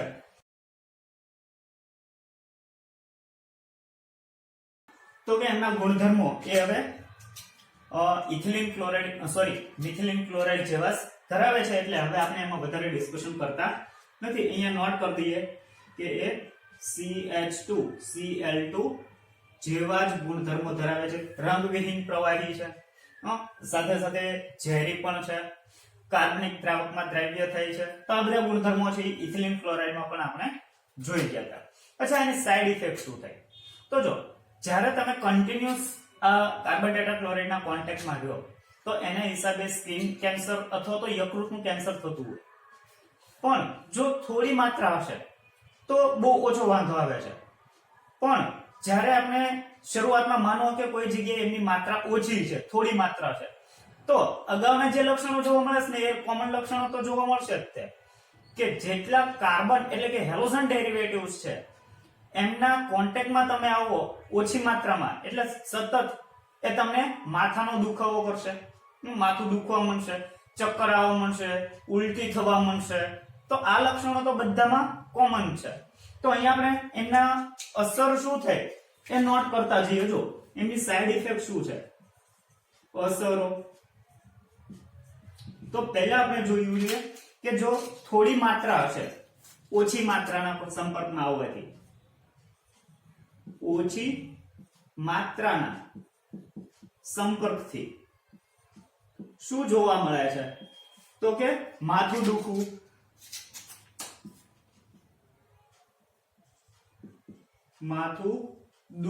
અથવા તો માથું હલકું થવું, પછી ચક્કર આવવા, ઉપરાંત ઉલટી થવી અથવા તો ઉબકા થવા, ઉલટી થવી. તો આ બધા જ્યારે તમે એની થોડી માત્રાના કોન્ટેક્ટમાં આવશો ને ત્યારે આવા લક્ષણો જોવા મળશે. પણ જો વધુ માત્રાના સંપર્કમાં આવશો તો એ ક્લોરોફોર્મ જેવું જ વલણ ધરાવે છે કે તો માણસ એ બેભાન થતો હોય છે, બેભાન થવું, અથવા તો એ હૃદયના ધબકારા અનિયમિત બનાવે છે, હૃદયના અનિયમિત ધબકારા થઈ જાય છે, અનિયમિત ધબકારા. આ ઉપરાંત જો હજુ તમે એના કન્ટિન્યુઅસ વધુ માત્રામાં અને સતત ને સતત કોન્ટેક્ટમાં રહ્યો છો તો કે સતત સંપર્કમાં રહેવાથી, સતત સંપર્કમાં અથવા તો સતત સંપર્કથી યકૃત અને સ્કિન કેન્સરની શક્યતા છે. યકૃત અને ચામડીનું કેન્સર થવાની શક્યતા છે, ચામડીનું કેન્સર થવાની શક્યતા રહેતી હોય છે. તો આવા ડિસીઝ એ તમને આ કાર્બન ટેટ્રાક્લોરાઇડની અસરથી જોવા મળતા હોય છે. અચ્છા, એનો ઉપયોગ ક્યાં છે? ઉપયોગ આપણા માટે સૌથી વધારે અગત્યનો બનતો હોય છે. તો જો ઉપયોગ, તો આપણે ખ્યાલ છે કે એ પહેલો ઉપયોગ આપણને બધાનો સૌથી ખ્યાલ છે કે બધા એરોઝન ડેરિવેટિવ એ ક્યાં ઉપયોગી છે, તો કે દ્રાવક તરીકે. આ ક્યાં દ્રાવક તરીકે ઉપયોગી છે, તો કે નોદકમાં. પછી તો કે ચરબી દ્રાવ્ય કરવાની હોય ત્યાં આગળ, ગ્રીસ, વેક્સ, આ વગેરે માટે એમના દ્રાવક તરીકે થતો હોય છે. આ ઉપરાંત એમનો ઉપયોગ જે વધારે થાય છે એ છે CFC, એટલે કે ક્લોરોફ્લોરો કાર્બનની બનાવટમાં ઉપયોગી છે, બનાવટમાં. આ ઉપરાંત બીજા બધા સંયોજનોમાં તો પ્રક્રિયક તરીકે તો વપરાતો જ હશે. અને જે અગત્યનો છે એ છે અગ્નિશામક તરીકે પણ ઉપયોગી છે. અગ્નિશામક, પાયરીન તરીકે. જો અચ્છા, અગ્નિશામક પાયરીન તરીકે. તો જો જ્યારે આપણે આગ લાગીને પહેલા સિલિન્ડર લઈને દોડીએ છીએ, બરાબર, તો બેટર છે કે સિલિન્ડર આપને વધારે સસ્તા પડશે. એની કમ્પેરિઝનમાં અહીંયા તમે લેશો કાર્બન ટેટ્રાક્લોરાઇડ લ્યો તો એ કોસ્ટલી છે, થોડો મોંઘો છે. પણ એમ છતાં એમનું એક લક્ષણ છે કે એ અગ્નિશામક છે, માટે અગ્નિશામકમાં પાયરીન તરીકે એ ઉપયોગી થતો હોય છે. તો આટલી હિસ્ટ્રી એ કાર્બન ટેટ્રાક્લોરાઇડ માટે આપણને ખબર હોવી જોઈએ. હવે પછીના જે બે કમ્પાઉન્ડ બાકી છે એ છે ફ્રીઓન અને એના પછીનું DDT. તો એ અત્યાર સુધીના જેટલા સંયોજનો છે ને એના કરતા થોડા અલગ પડે છે, માટે એના ઉપર આપણે થોડું અલગથી ધ્યાન આપવું પડશે. કારણ કે અત્યાર સુધી એમની બનાવટો હતી ને એ બધી એકબીજાને લગભગ મળતી આવતી હતી, પણ હવે પછી જે બે સંયોજનો છે એ થોડા અલગ હોવાથી એની બનાવટો પણ અલગ પ્રકારની છે. અચ્છા, તો એ પછી ડિસ્કસ કરીએ. પહેલા આનો તમે સ્ક્રીનશોટ લઈ લો. તો હવે આપણે વાત કરવા જઈએ ફ્રીઓનની. તો મિથેન અને ઇથેનના કેટલાક ક્લોરોફ્લોરો ડેરિવેટિવ્સ એ ફ્રીઓન તરીકે વર્તે છે. અહીંયા આપણે જોઈએ કે કયા વ્યુત્પન્નો એવા છે જે ફ્રીઓન તરીકે વર્તી શકે. ફિફ્થ વન પોઈન્ટ આપણા માટે છે ફ્રીઓન. તો અહીંયા આપણે કેટલાક મિથેનના વ્યુત્પન્નો લખીએ અને અમુક ઇથેનના વ્યુત્પન્નો લખીએ. તો મિથેન ના વ્યુત્પન્નો કે જે ફ્રીઓન તરીકે વર્તશે અને ઇથેનના વ્યુત્પન્નો કે જે ફ્રીઓન તરીકે વર્તે છે. તો મિથેનના એવા કયા વ્યુત્પન્નો છે જે ફ્રીઓન તરીકે વર્તે? તો કે મિથેનના CCl2 F2 અને CHClF2 આ બે ડેરિવેટિવ્સ એવા છે જે ફ્રીઓન તરીકે વર્તે. એટલે કે અહીંયા તમે જોવા જશો તો ડાયક્લોરો ડાયફ્લોરો મિથેન, અહીંયા તો કે ડાયફ્લોરો ક્લોરો મિથેન એ ફ્રીઓન તરીકે વર્તે છે. જ્યારે ઇથેન નું માત્ર એક જ ડેરિવેટિવ એ ફ્રીઓન તરીકે વર્તે છે, એ છે CHCl2 અને CHF2 જે ફ્રીઓન તરીકે વર્તે છે. તો આ ત્રણ વ્યુત્પન્નોમાંથી સારો ફ્રીઓન તરીકે કોણ વર્તે? તો આ ત્રણેયમાંથી સૌથી બેસ્ટ ફ્રીઓન તરીકે અત્યારે ઉપયોગમાં લેવાતો હોય તો એ છે ડાયફ્લોરો ડાયફ્લોરો મિથેન. એ સૌથી વધારે ઉપયોગમાં લેવાતો સારો ફ્રીઓન માંનો એક છે. અચ્છા, જોઈએ તો કે આ બનાવાય કેવી રીતના. તો અહીંયાનો જે ફ્રીઓન છે એને કહેવાય છે ફ્રીઓન 12 એટલે કે CCl2F2.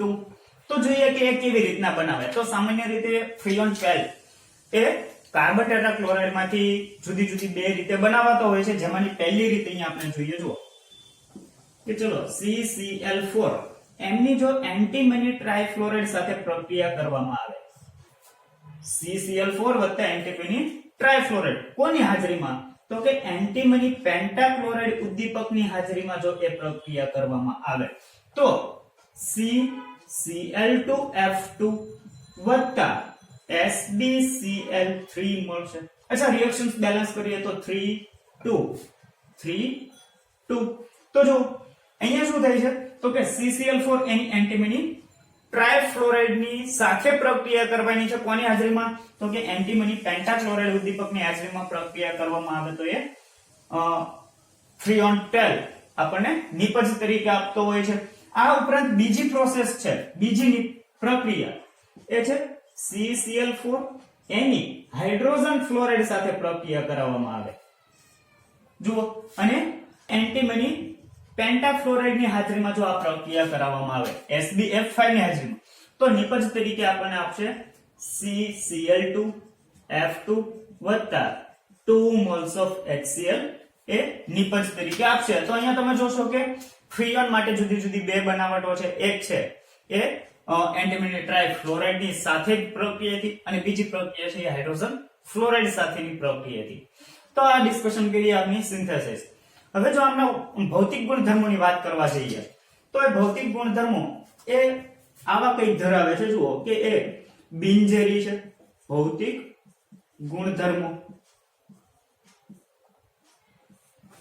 તો બીજાની સાપેક્ષમાં અહીંયાનો ફ્રીઓન એની હ્યુમન બોડી ઉપર બીજી કોઈ સાઇડ ઇફેક્ટ થતી નથી, પરંતુ એ ઓઝોન માટે થોડો નુકસાનકારક છે, પણ એ આપણે પછી જોશું. અત્યારે જોઈએ કે એ બિનઝેરી છે. આ ઉપરાંત એ અતિ સ્થાયી છે. આ ઉપરાંત એ રંગવિહીન છે. સાથે સાથે સહેલાઈથી પ્રવાહીકરણ પામે છે, સહેલાઈથી પ્રવાહીમાં રૂપાંતર પામે છે. એમનું ઉત્કલન બિંદુ જોવો ને એટલે ખ્યાલ આવી જશે. એમનું ઉત્કલન બિંદુ છે -29.8 અંશ સેલ્સિયસ. જો માઇનસમાં છે એટલે તમને ખ્યાલ આવશે કે સહેલાઈથી એ પ્રવાહીકરણ પામી શકે છે. આ ઉપરાંત એ રાસાયણિક રીતે નિષ્ક્રિય છે અને સાથે સાથે એ એની સાચી અવસ્થા તમે જોવા જશો તો એ વાયુ અવસ્થા ધરાવે તો જોવા મળે છે. અચ્છા, હવે જોવા જઈએ એમની કેટલીક અસર. તો મેં વાત કરી એ પ્રમાણે એ સામાન્ય રીતે સીધો જ માણસ ઉપર કોઈ અસર કરતો નથી, પણ એ ઓઝોનના સ્તરનું શું કરે છે? ભંગાણ કરે છે. તો અહીંયા આપણે લખીએ કે એ અચ્છા, એના પહેલા જોઈએ કે ઉપયોગી ક્યાં છે? તો કે તેનો ઉપયોગ ક્યાં થાય છે? તો કે એનો ઉપયોગ એસી, એર કન્ડિશનર અને રેફ્રિજરેટરમાં શીતક તરીકે થાય છે. તો આ જ એમનો સૌથી બેસ્ટ યુઝિસ છે. પણ એની સાઇડ ઇફેક્ટ એ અહીંયા જોવાની છે કે તે ઓઝોન, અહીંયા આપણે લખીએ તે મુક્ત મૂલક શૃંખલા દ્વારા ઓઝોન સ્તરનું ભંગાણ કરે છે. ઓઝોન સ્તરનું ભંગાણ કરે છે. અચ્છા, કેવી રીતના એ ઓઝોન સ્તરને નુકસાન કરે? તો જો એ સમજવું હોય તો અહીંયા આપણે એમની રિએક્શન્સ એ એક્સ્ટ્રા પોર્શન તરીકે લખીએ છીએ. તો એ આધી રિએક્શન્સ આપતો હોય છે. જો અહીંયાનો ફ્રીઓન એ શું કરશે? તો કે CCl2F2 એ સૂર્યપ્રકાશની હાજરીમાં મુક્ત મૂલકમાં રૂપાંતર પામશે CClF ફ્રી રેડિકલ્સમાં, અને અહીંયા એક ક્લોરીન બનશે મુક્ત મૂલક. હવે અહીંયાનો મુક્ત મૂલક એ શું કરે છે? તો કે અહીંયાનો મુક્ત મૂલક એ ઓઝોન સ્તર સાથે જોડાશે. Cl મુક્ત મૂલક વત્તા O3, તો એ શું બનાવી દે છે? તો કે એ બનાવે છે OClO મુક્ત મૂલક વત્તા O2 બનાવશે. જો અહીંયાથી ઓઝોન માંથી શું કરે છે? એક ઓક્સિજન ને લઈ લેશે અને શું બનાવી દેશે? તો કે એક ઓક્સિજન O2 તરીકે દૂર થશે અને એક Cl એ ઓક્સિજન સાથે જોડાય અને એ મુક્ત મૂલક બનાવશે. હવે આના આ જ બે મુક્ત મૂલકો, જો ClO મુક્ત મૂલક વત્તા બીજો ClO મુક્ત મૂલક, એ શું થાય? એકબીજા સાથે જોડાશે એટલે આવું બનાવે ClO-OCl. તો હવે અહીંયાથી શું થશે? વળી પાછા આ બંને શાના તરીકે મુક્ત થશે? તો કે આ બંને છે મુક્ત મૂલક તરીકે છૂટા પડશે. 2Cl મુક્ત મૂલક વત્તા O2 આવું બનાવશે. જુઓ તો અહીંયા તમે જુઓ કે અહીંયા ઓક્સિજન છૂટો પડે છે, અહીંયા પણ ઓક્સિજન છૂટો પડે છે. તો ફાઇનલી શું કરે છે? એ ઓઝોન ને શેમાં રૂપાંતર કરે છે? તો કે ઓક્સિજનમાં રૂપાંતર કરે છે. ઓક્સિજન, અને એ ઓઝોનનું સ્તર છે એ ધીમે ધીમે તૂટતું જતું હોય છે. તો આટલી હિસ્ટ્રી આપણે જોવાની હતી ફ્રીઓન માટે. અચ્છા, આના પછી લાસ્ટ પણ પોઈન્ટ આપણે હવે ચેક કરી લઈએ, એ છે ડીડીટી, જેના વિશે લગભગ તમે થોડું ઘણું જાણતા જ હોવ છો. અચ્છા, તો પહેલા આમાં સ્ક્રીનશોટ લઈએ. તો હવે છેલ્લે આપણે જોઈએ ડીડીટી વિશે કે એમનું બંધારણ શું છે, એમનું ફૂલ ફોર્મ શું છે, એ ક્યાં ઉપયોગી થતું હતું, બરાબર? એ બધી હિસ્ટ્રી અહીંયા જોતા જઈએ. ચલો 6DDT. અચ્છા, અહીંયા તમે જોવા જશો તો ડીડીટી, તો પહેલા એનું ફૂલ ફોર્મ લખી દઈએ. તો એમનું પૂરું નામ છે PP ડેશ ડાયક્લોરોફિનાઇલ, ડાયફિનાઇલ,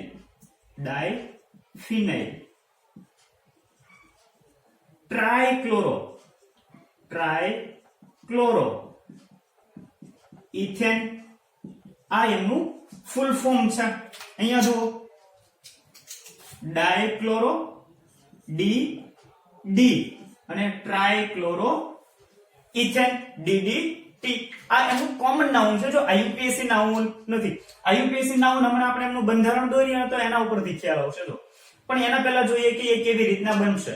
તો જો એની બનાવટ વિશે જોવા જઈએ. હવે બનાવટ કે અહીંયાનું DDT બનાવાય કેવી રીતના. જો ઘરે જઈને એક્સપેરિમેન્ટ કરવાનો નથી, જસ્ટ જોઈએ કે કેવી રીતના બનાવી શકાય, ભવિષ્યમાં કદાચ જરૂર પડી. ચલો તો અહીંયા આપણે જોઈએ કે કેવી રીતના બનાવાય. તો ક્લોરલ માંથી બનાવાય છે. તો જો હવે ક્લોરલ માટે બંધારણ આપણને ખબર છે CCl3 CHO. તો અહીંયા આપણે લખી દઈએ CHO. તો ક્લોરલની પ્રક્રિયા જ્યારે બે ક્લોરોબેન્ઝીન સાથે કરવામાં આવે, ક્લોરોબેન્ઝીન Cl, અહીંયા શું હશે? H હોવાનું. હજુ અહીંયા લખી દઈએ ક્લોરોબેન્ઝીન. તો 2 મોલ ક્લોરોબેન્ઝીન સાથે જ્યારે પ્રક્રિયા કરવામાં આવશે અહીંયા પણ શું હશે H જો કે દરેક કાર્બન પર H હશે પણ આપણે માત્ર અહીંયાના પહેલા કાર્બન ઉપરના H ની જરૂર છે અચ્છા જો કે પહેલો કાર્બન ન ગણાય પણ આની સાપેક્ષમાં જોવા જશો તો ચોથા કાર્બન પરના H ની જરૂર છે તો જો શું થાય તો કે અહીંયાથી H અને અહીંયાથી ઓક્સિજન તો આટલું છે એ ત્યાંથી દૂર થવાનું છે શેના તરીકે દૂર થશે તો કે H2O તરીકે દૂર થશે હવે જેટલું વધે છે એ બધાને જોડી દો તો જો આવું બનશે CCl3 CCl3 Cl Cl Cl અહીંયા વધે છે CH એની સાથે શું વધે છે તો કે જો અહીંયા વધશે એક ફિનાઇલ રિંગ એમની સાથે છે Cl અને અહીંયા જોડાશે બીજી ફિનાઇલ રિંગ બેન્ઝીન એમની સાથે ક્લોરીન અચ્છા તો આ બંધારણ તમે જોશો તો આના ઉપરથી હવે IUPAC આપી શકાય જો IUPAC માટે નંબરિંગ શું થશે 1 2 તો ચલો IUPAC શું બને તો કે 1 1 1 ટ્રાઇક્લોરો 1 1 1 ટ્રાઇક્લોરો 2 2 જો 2 2 bis બે ફિનાઇલ રિંગ્સ છે bis p ક્લોરો ફિનાઇલ અને ઇથેન તો આ થશે એમનું IUPAC નોમેનક્લેચર અચ્છા તો હવે તમને ખ્યાલ આવી ગયો કે DDT તો એમનું ફૂલ ફોર્મ શું છે સાથે સાથે એક શેમાંથી બનાવાય છે તો અહીંયા નીચે નામ પણ લખી દઈએ ક્લોરલ ઉપરાંત ક્લોરોબેન્ઝીન અચ્છા અહીંયા આપણે એની કન્ડિશન લખવાની બાકી રહી ગઈ કે આ કઈ કન્ડિશન સાથે જોડાશે તો કે સાંદ્ર H2SO4 જરૂરી છે સાંદ્ર H2SO4 ની હાજરીમાં આ બંને એકબીજા સાથે જોડાય તો આપણને DDT આપશે હવે ઘણી વખત MCQ તરીકે અહીંયાનું માત્ર બંધારણ પૂછતા હોય છે કે DDT નું બંધારણ નીચેનામાંથી કયું સાચું છે તો તમને હવે ખ્યાલ હોવો જરૂર અચ્છા આ ક્યાં ઉપયોગી છે તો કદાચ તમે જોયું હશે કે જ્યારે રસ્તાની સફાઈ થાય તો રસ્તા ઉપર અથવા તો જે ખેડૂતના સ્ટુડન્ટ્સ છે એમને ખબર છે કે પાકમાં ઘણી વખત નાના નાના જીવજંતુઓ આવી જાય તો એમને દૂર કરવા માટે ત્યાં DDT નો છંટકાવ કરવામાં આવે છે રસ્તાઓ સાફ થઈ જાય પછી રસ્તા ઉપર સફેદ પાવડર નાખવામાં આવે છે જે તમને ખ્યાલ છે તો એમાં અત્યારે થોડું ઘણું પ્રમાણ એ DDT નું જોવા મળે શરૂઆતમાં એ પ્રમાણ વધારે હતું પરંતુ કેટલાક સંજોગો સાથે એના ઉપર ધીમે ધીમે બેન આવતો જાય છે તો એ શેના તરીકે એનો ઉપયોગ ક્યાં થાય છે તો કે જીવાણુનાશી ગુણધર્મ છે મચ્છર અથવા તો જંતુઓનો નાશ કરે છે અહીંયા આપણે લખી દઈએ કે એમનો ઉપયોગ શું છે તો કે તે મચ્છર અને જંતુ નો નાશ કરતું હોવાથી જંતુનાશક તરીકે ઉપયોગી છે જંતુનાશક તરીકે ઉપયોગી છે પરંતુ આમનો સાઇડ ઇફેક્ટ ખૂબ જ હેઝાર્ડસ છે અચ્છા આની સાઇડ ઇફેક્ટ શું થઈ તો કે ચલો રસ્તાઓ અથવા તો કોઈ પાક કે જેમાં વધારે જીવજંતુઓ આવી જાય છે અને એને દૂર કરવા માટે થઈને શું કરે છે તો કે ત્યાં આગળ DDT નો છંટકાવ કરે છે જો રસ્તા ઉપર છંટકાવ કરે છે તો શું થાય છે તો કે વરસાદના સંજોગોમાં એ રસ્તા ઉપરથી બધું પાણી જશે કોઈ જળાશયોમાં જેમાં રહેલી માછલીઓ એ આ પાણીને હિસાબે આવું પાણી પીવાના હિસાબે એમનું ડેથ થાય છે અથવા તો જો એ છંટકાવ પાક ઉપર કરે તો એ પાક પ્રાણીઓને ખવડાવવામાં આવે તો એ પ્રાણીઓને નુકસાન કરે અને પ્રાણીઓ ડેથ થાય છે હવે શું કામ તો એની પાછળનું રીઝન એવું છે કે અહીંયાનું જે DDT છે એમનું ચયાપચય થતું નથી એટલે કે એમનું પાચન થતું નથી એટલે શું થાય એ પેશીઓમાં જમા પડ્યું રહે અને એને હિસાબે પેશીઓ બ્લોક થવા મળે જેને કારણે પ્રાણી અથવા તો માછલીઓનું ડેથ થતું હોય છે તો અહીંયા આપણે એની સાઇડ ઇફેક્ટ લીધીએ તો કે તેનું ચયાપચય થતું નથી જે શેના તરીકે પડ્યો રહેશે તો કે જે પેશીમાં સંગ્રહ પામે છે જે પેશીમાં સંગ્રહાય છે અને જેમ જેમ તમે વધુ માત્રામાં એવા પાકો અથવા તો એવું પાણી પીશો એટલે ઓટોમેટિક એનો પેશીઓમાં વધારે સંગ્રહ થતો જશે અને જે પછી પરિણામ પેશીઓમાં વધારે સંગ્રહ પામતો હોવાથી એ છેલ્લે ત્યાં આગળ પેશી બ્લોક થવાને કારણે ડેથ થતું હોય છે. અને એક રિપોર્ટ પ્રમાણે માછલી માટે તે ખૂબ ઝેરી સાબિત થયેલું છે. જ્યારે એકી સાથે આટલી બધી માછલીઓ મરેલી જોઈ અને એના પછી જ્યારે એમનું પોસ્ટમોર્ટમ કરીને એનાલિસિસ કરવામાં આવ્યું તો ખ્યાલ એવો કે આ ડીડીટી એ પેશીઓમાં જમા થાય છે અને ત્યાર પછી ડીડીટી ઉપર બેન શરૂ થયો છે અને મોસ્ટ ઓફલી ઘણા બધા કન્ટ્રીમાં ડીડીટી ઉપર બેન છે અને ધીમે ધીમે હજુ એના ઉપર વધારે બેન લાગતો જાય છે. તો ડીડીટી માટે આટલી હિસ્ટ્રી આપણે ચેક કરવાની છે અને આ સાથે જ અહીંયા હવે આપણે હેલો આલ્કેન અને હેલો એરીન નું ચેપ્ટર કમ્પ્લીટ કરીએ છીએ અને સાથે સાથે પોલી હેલો સંયોજનો એ પોઈન્ટ પણ અહીંયા કમ્પ્લીટ કરીએ છીએ. Thank you.